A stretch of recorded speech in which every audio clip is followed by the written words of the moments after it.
October 4th, 2022. Daily Bread. Passage Isaiah chapter 41, verse 1 through verse 29. Key verse 10. Title: Do not fear, I am with you. Be silent before me, you islands. Let the nations renew their strength. Let them come forward and speak. Let us meet together at the place of judgment. Who has stirred up one from the east, calling him in righteousness to his service? He hands nations over to him and subdues kings before him. He turns them to dust with his sword, to wind-blown chaff with his bow. He pursues them and moves on unscathed, by a path his feet have not traveled before. Who has done this and carried it through, calling forth the generations from the beginning? I, the Lord, with the first of them and with the last, I am he. The islands have seen it and fear. The ends of the earth tremble. They approach and come forward. They help each other and say to their companions, Be strong. The metalworker encourages the goldsmith, and the one who smooths with the hammer spurs on the one who strikes the anvil. One says of the welding, It is good. The other nails down the idol, so it will not topple.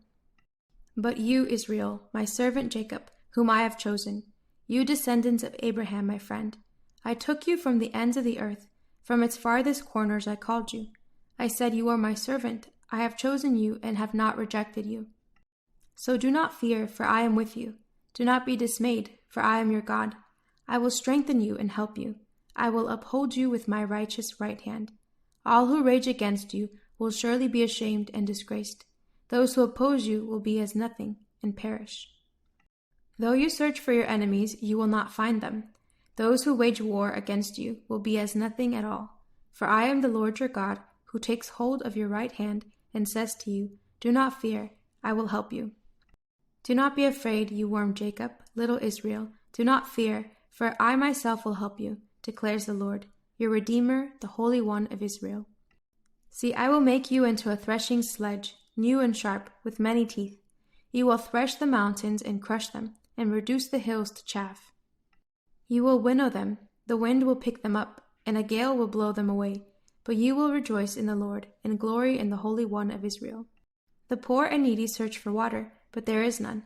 Their tongues are parched with thirst. But I, the Lord, will answer them. I, the God of Israel, will not forsake them. I will make rivers flow on barren heights, and springs within the valleys. I will turn the desert into pools of water, and the parched ground into springs. I will put in the desert the cedar and the acacia, the myrtle and the olive. I will set junipers in the wasteland, the fir and the cypress together, so that people may see and know, may consider and understand that the hand of the Lord has done this, that the Holy One of Israel has created it. Present your case, says the Lord. Set forth your arguments, says Jacob's king. Tell us, you idols, what is going to happen. Tell us what the former things were, so that we may consider them and know their final outcome. Or declare to us the things to come. Tell us what the future holds, so we may know that you are gods.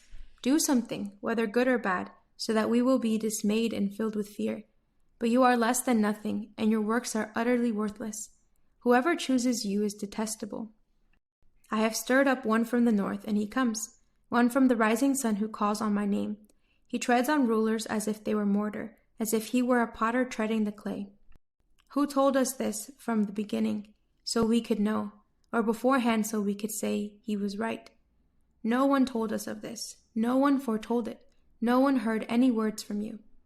I was the first to tell Zion, Look, here they are. I gave to Jerusalem a messenger of good news. I look, but there is no one. No one among the gods to give counsel. No one to give answer when I ask them.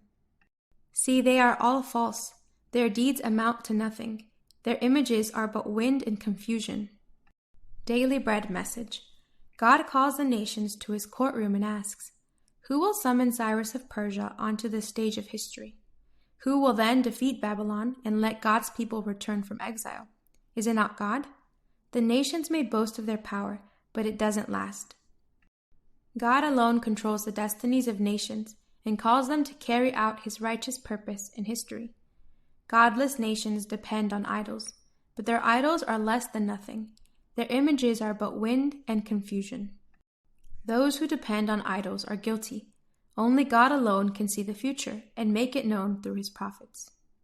Israel in exile fears God has abandoned her, but God reminds her that she is God's chosen servant. He neither forgot his promise to Abraham nor rejected her. Though he punished her due to her sins, God promised to be personally with her, strengthen her, help her, and uphold her so that she may not be afraid. God also assures he will protect her and perform unheard-of deeds. Then the world will see and know that the Holy One of Israel is her Redeemer. He brings his covenant people back to him and accomplishes his redemptive purpose for the world through him. Prayer. Lord, you are my Redeemer who is with me and strengthens me in spite of my sins. Help me to trust you and put my hope in you, who controls history and holds my future. One word.